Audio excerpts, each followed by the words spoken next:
La obra más importante del filósofo y teólogo danés Søren Kierkegaard es El concepto de la angustia, en el cual habla de la ética. Dice: la ética es aún una ciencia ideal, y esto no solamente en el sentido de que toda ciencia lo es. La ética quiere introducir la idealidad en la realidad, es decir, que su movimiento no es como el de otros casos, en los que se pretende elevar la realidad hasta la idealidad. La ética muestra la idealidad como tarea, presuponiendo que el hombre está en posesión de las condiciones requeridas para realizarla. En este punto, la ética da lugar a una contradicción, ya que ella cabalmente hace hincapié en la dificultad en la misma imposibilidad. De la ética se puede decir lo que se afirma acerca de la ley, que es un maestro de la disciplina, cuyas exigencias meramente condenan, pero no dan vida. Habla de dos cosas. Primero, de introducir la idealidad en la realidad, o sea, agregar la idealidad a la realidad, o superponerla en todo caso, añadirla por partes, o influenciarla al menos, teniendo pues que bajar, ya que la realidad siempre es en moral, en lo que debe ser, en ética, menos de lo que se desea, de lo que es ideal, la idealidad. Y lo otro es reemplazar la realidad por la idealidad, elevar en todo caso sería, elevar la realidad hasta la idealidad, subirla, y no en el otro caso, como sería bajar. Esto es obviamente mucho más difícil y hasta imposible, porque implicaría un cambio absoluto de valores, de ideas, de principios, un cambio radical de la sociedad.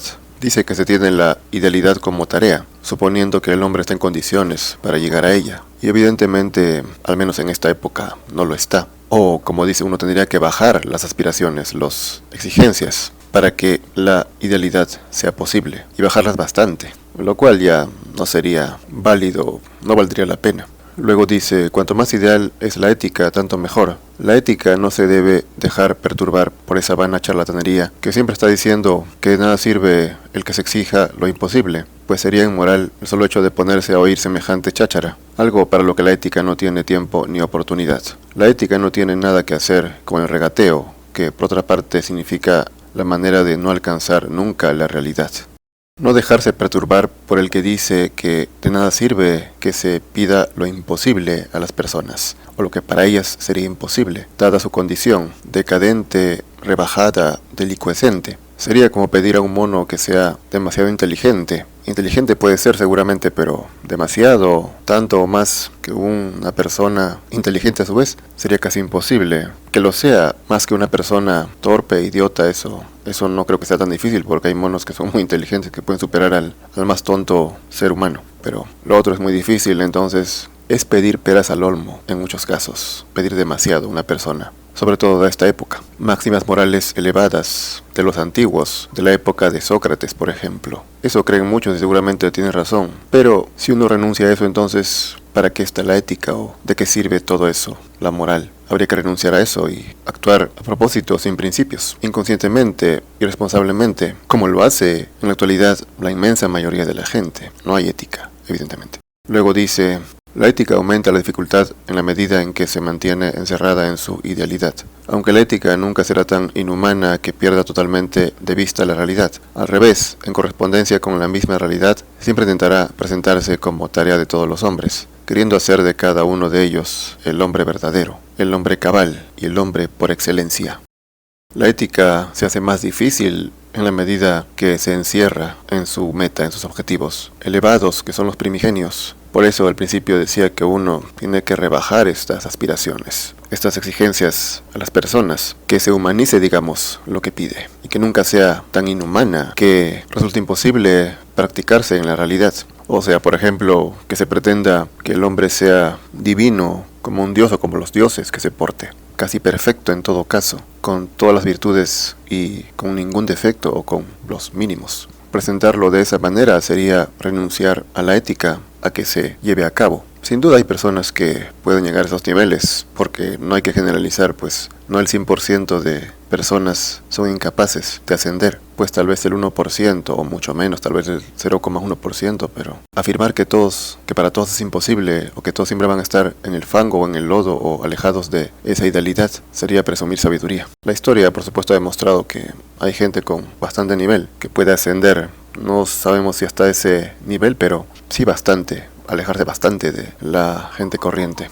Así dice: de la misma manera que toda la antigua teoría del conocimiento y todo el antiguo modo de especular descansan en la presuposición de que el pensamiento tiene realidad. Así también toda la ética antigua se apoya en el supuesto de que la virtud es hacedera. La antigüedad tenía esa idealidad, ese objetivo de que la virtud la practiquen todos, que aspiren a ella, que se alejen de los vicios, que sean cada vez más justos, dignos, virtuosos. Ya que actualmente se quiere olvidar esto, se quiere negar esto, se quiere decir que no hay que obligar a la gente a nada, que todos deben ser como quieran, o sea, viciosos, inmorales, no tener ética, ni principios, ni valores, actuar irreflexivamente, como lo hace la mayoría. Con tal dicen, claro, que no afecte a otras personas. Pero claro, puede afectar a los animales, puede afectar el medio ambiente, la naturaleza, los recursos, todo eso sí lo puede consumir y lo puede depredar, ¿no? Puede acabar con todo, menos con otro ser humano. Lo cual es falso, obviamente, porque muchos seres humanos también son afectados por la inconsciencia de unos pocos, que acaparan todo, dejando sin nada a la mayoría, entonces sin valores. Y por tanto, sin valor también, pues no tiene valor esta humanidad, entre comillas, actual. La antigüedad prueba, sin dudas, que la virtud es posible. Repito, no a niveles tan extraordinarios, pero sí mejorar mucho al actual ser humano. Libremente, no seguramente en muchos casos, pero ¿cuándo ha habido libertad? Nunca ha habido libertad. Hoy menos que nunca hay libertad. La ilusión es otra cosa, la hay, pero libertad de verdad no hay, pues nunca ha habido. Porque eso de que te hagan escoger de quién quieres ser esclavo o de qué cosa quieres depender o estar encadenado, eso no es libertad, obviamente. Sino mentira, hipocresía. Mejor era antes cuando te decían claramente que eras un esclavo y lo eras en realidad. Actualmente te engañan. La mayoría se lo cree, pero bueno, sigue diciendo. Schleiermacher era todo un pensador en el bello sentido griego de la palabra. Un pensador que solo hablaba de lo que sabía. Mientras que Hegel, a pesar de sus extraordinarias dotes y colosal erudición, no logra con toda su aportación hacernos olvidar nunca que él era, en el sentido alemán de la expresión, un profesor de filosofía en gran escala, empeñado en explicarlo todo a cualquier precio.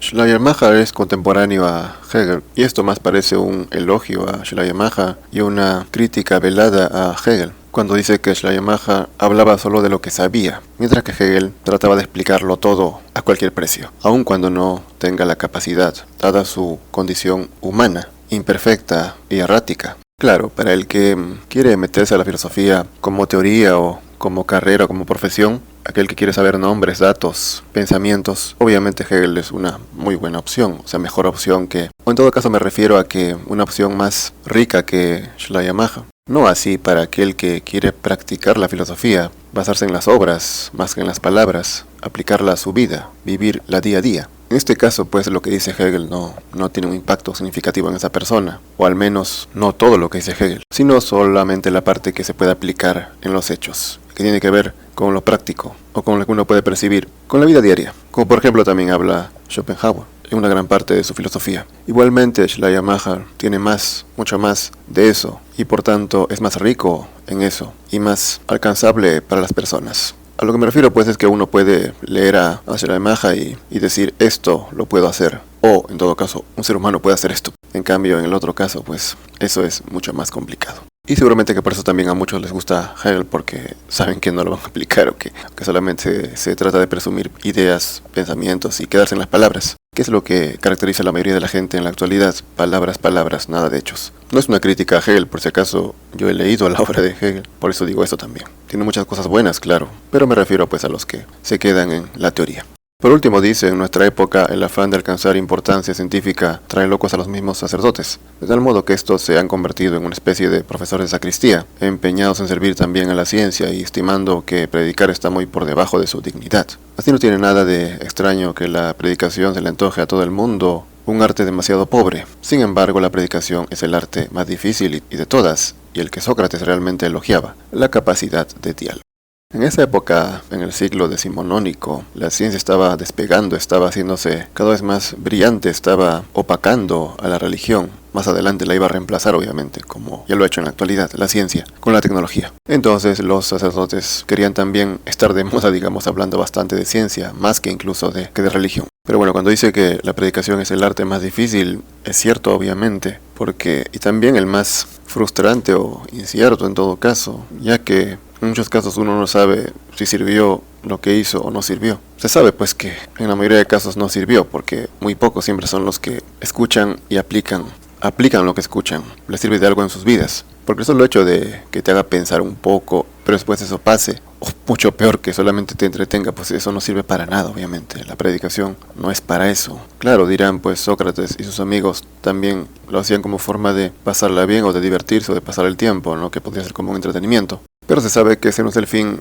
de la ética, ni de la filosofía, ni de las virtudes, sino practicarlas, que es lo que siempre aclaraban estas personas, estos filósofos. Otra cosa es, y no tienen la culpa ellos de que muchos usen estas ideas para entretenerse y que no las apliquen. Pero como dice, la capacidad de diálogo es lo más importante. La mayéutica socrática hoy en día serviría mucho aplicarla en todo el mundo para despertar a la gente. Con preguntas y respuestas, la gente podría enterarse de que su vida es una gran mentira y de que lo que hacen es más daño que bien. Digo, siguiendo las reglas que te impone el orden mundial. Pero si tú haces tu vida apartado de esas reglas, con tus principios propios, tus pensamientos, y vives según eso, entonces no vas a ser parte del mal, sino del bien. La cuestión es si pedirte eso es demasiado. Justamente la ética ahí es donde se hace posible o imposible según sea el caso.